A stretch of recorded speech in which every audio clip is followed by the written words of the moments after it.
Entramos hoje no capítulo 12 do livro do profeta Daniel, do Velho Testamento da Bíblia Sagrada. Nesse tempo, se levantará Miguel, grande príncipe, defensor dos filhos do teu povo, e haverá tempo de angústia desde que houve nação até aquele tempo. Mas naquele tempo será salvo o teu povo, todo aquele que for achado inscrito no livro. Muitos dos que dormem no pó da terra ressuscitarão, uns para a vida eterna, outros para a vergonha e horror eterno. Os que forem sábios, portanto, resplandecerão como o fulgor do firmamento, e os que a muitos conduzirem à justiça brilharão como as estrelas, sempre e eternamente. Tu, porém, Daniel, encerra as palavras e sela o livro até o tempo do fim. Muitos os esquadrinharão e o saber se multiplicará. Então eu, Daniel, olhei, e eis que estavam em pé outros dois, um de uma banda do rio, o outro da outra banda. Um deles disse ao homem vestido de linho, que estava sobre as águas do rio: quando se cumprirão estas maravilhas? Ouvi o homem vestido de linho, que estava sobre as águas do rio, quando levantou a mão direita e a esquerda ao céu, e jurou por aquele que vive eternamente, que tudo isso aconteceria depois de um tempo, 2 tempos e metade de um tempo. Quando se acabar a destruição do poder do povo santo, todas estas coisas se cumprirão. Eu ouvi, mas não entendi. Então eu disse: meu senhor, qual será o fim destas coisas? Ele respondeu: vai, Daniel, porque estas palavras estão encerradas, seladas até o tempo do fim. Muitos serão purificados, embranquecidos e provados. Os perversos procederão perversamente, e nenhum deles entenderá, mas os sábios entenderão. Depois do tempo em que o costumeiro sacrifício for tirado e posta a abominação desoladora, haverá ainda 1290 dias. Bem-aventurado aquele que espera e chega até 1335 dias. Tu, porém, segue o teu caminho até o fim, porque descansarás e ao fim dos dias te levantarás para receber a tua herança.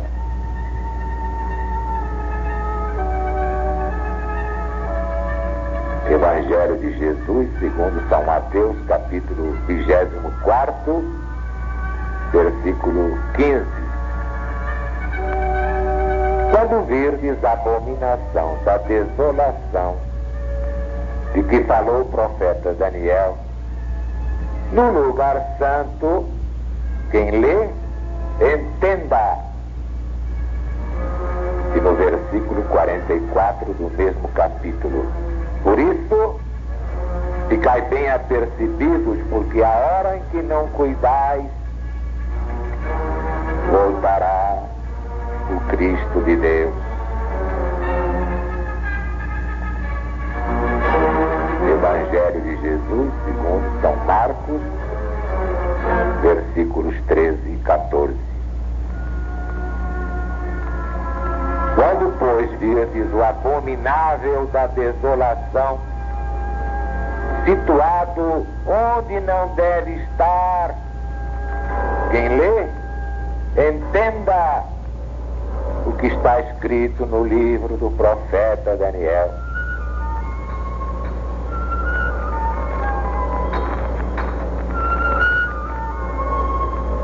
Primeiro livro dos Macabeus, capítulo 1, versículo 57.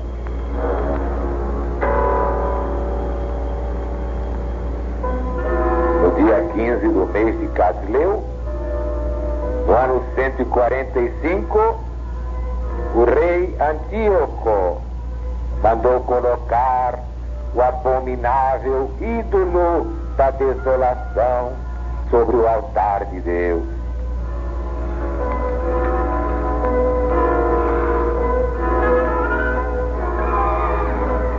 Como estamos vendo, Jesus recomenda atenção para a profecia de Daniel. Quem lê, entenda.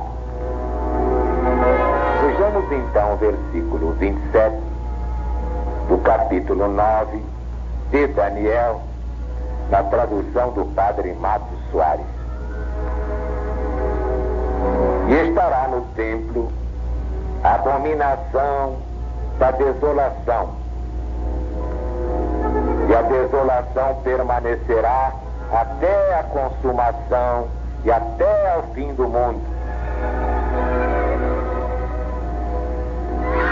Qual o sentido da profecia? Escreveu Isaac Newton. A significação é que a gente de um príncipe que há de vir destruirá o santuário, abolindo o culto diário do verdadeiro Deus e espalhando sobre toda a região um exército de deuses falsos, e estabelecendo seu culto e domínio, causará a desolação dos judeus até ser preenchida a época dos gentios.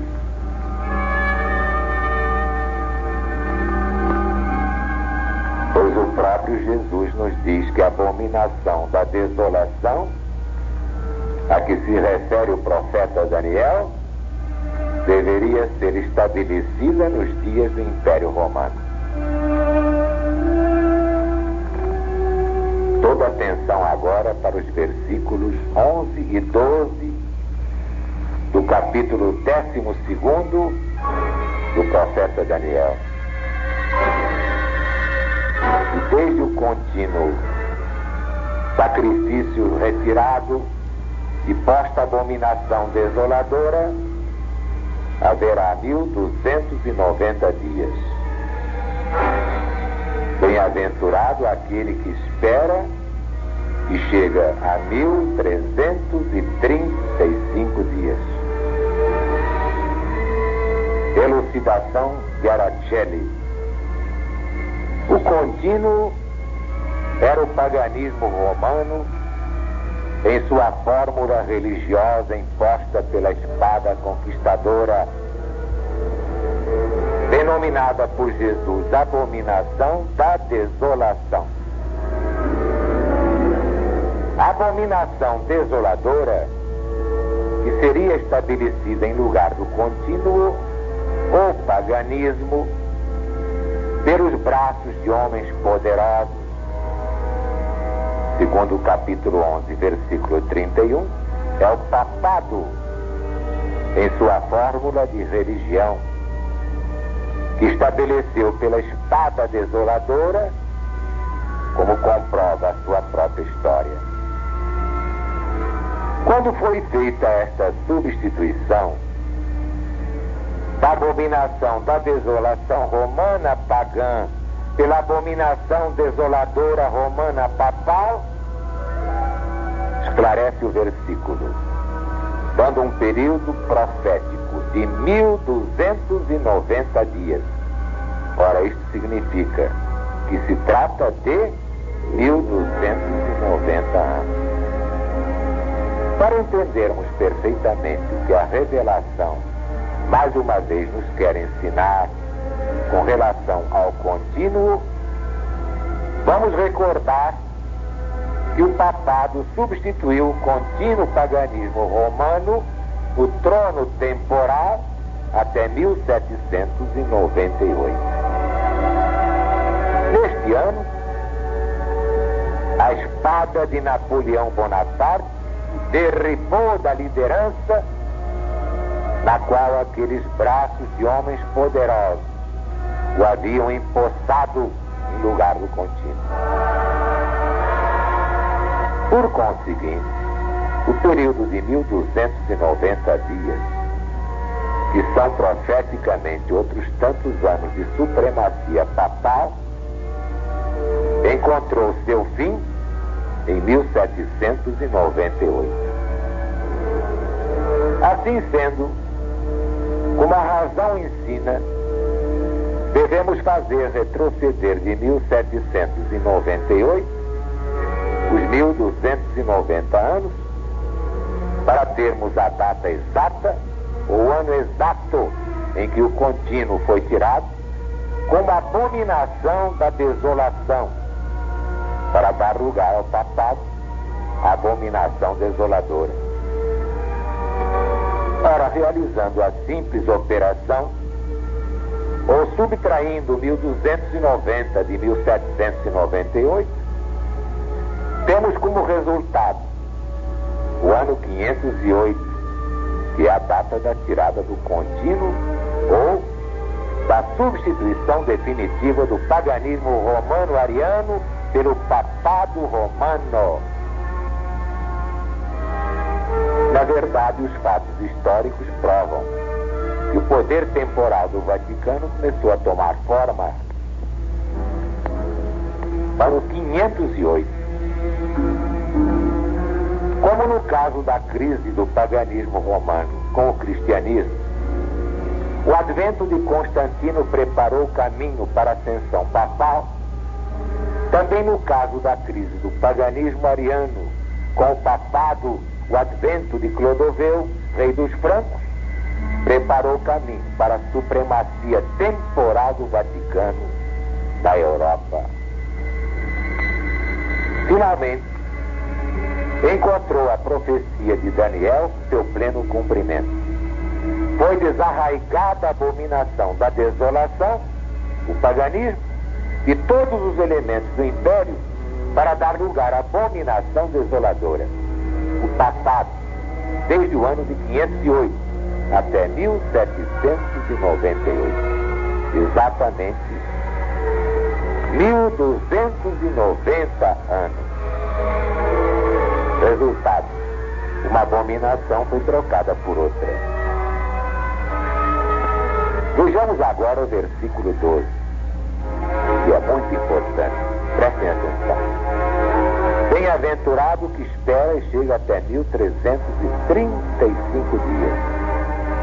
Isto é, 1335 anos. Na profecia, um dia vale um ano. De 1290 a 1335 anos, há uma distância de 45. Ora, 1798 mais 45 igual a 1843. Os protestantes julgaram que se tratava do ano da volta de Jesus. Marcaram. Jesus vai voltar em 1843. Foi aquela expectativa e Jesus não voltou. O mundo inteiro se ligou então na propaganda do movimento milerista para receber não Jesus, mas o Paráclito. Sim, o que ocorreu foi a entrada do Paráclito no mundo, com os fenômenos desencadeados pelas irmãs Fox, a partir de 1843. Eram duas meninas, mas desde cedinho, revelando as suas mediunidades por influência dos espíritos. E essa fenomenologia interessou tanto Allan Kardec, que ele estudou a situação, e do seu estudo resultou a terceira revelação. Não deixou de ser uma volta indireta do Cristo, porque a ciência do cristianismo veio aclarar todos os textos proféticos, até então interpretados ao pé da letra. Como diz São Paulo apóstolo, a letra mata, só o Espírito vivifica. Agora sim, pode o Paráclito iluminar os textos bíblicos, abrindo os caminhos para a volta do Cristo de Deus, a volta real.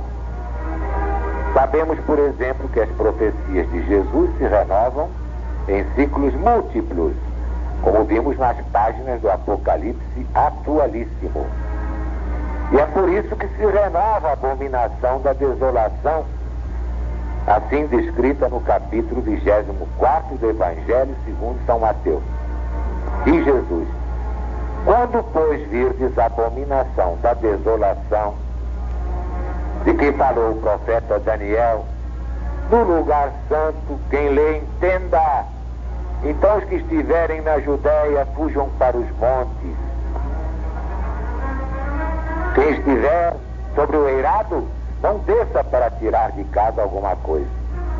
E quem estiver no campo, não volte para buscar a sua capa. Ai das que estiverem grávidas e das que estiverem amamentando naqueles dias. Orai para que a vossa fuga não se dê no inverno, nem no sábado. Pois essa profecia teve seu primeiro cumprimento na destruição de Jerusalém, exatamente no ano 70 desta era chamada cristã. Foi uma grande tribulação que se repetiu através dos séculos. Mas a próxima e última deste ciclo será a maior tribulação de todas, como diz o próprio Jesus. Porque nesse tempo haverá uma grande tribulação, como nunca houve, desde o princípio do mundo, nem haverá jamais. Se aqueles dias não fossem abreviados, ninguém poderia ser salvo. Mas esses dias serão abreviados por causa dos escolhidos, aqueles que estão assinalados para o rebanho único do Divino Mestre. Logo em seguida, a tribulação daqueles dias, o sol escurecerá, a lua não terá luz, as estrelas cairão do céu e as potências do céu se abalarão. Então aparecerá no céu o sinal do Filho de Deus. Todos os povos da terra se lamentarão, vendo Cristo voltar sobre as nuvens do céu com poder e grande glória.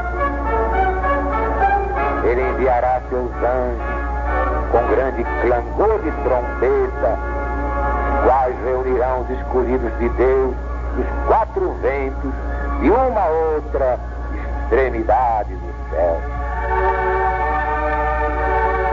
Eis aí, meus amigos, meus irmãos, a 16ª chave bíblica da volta de Jesus.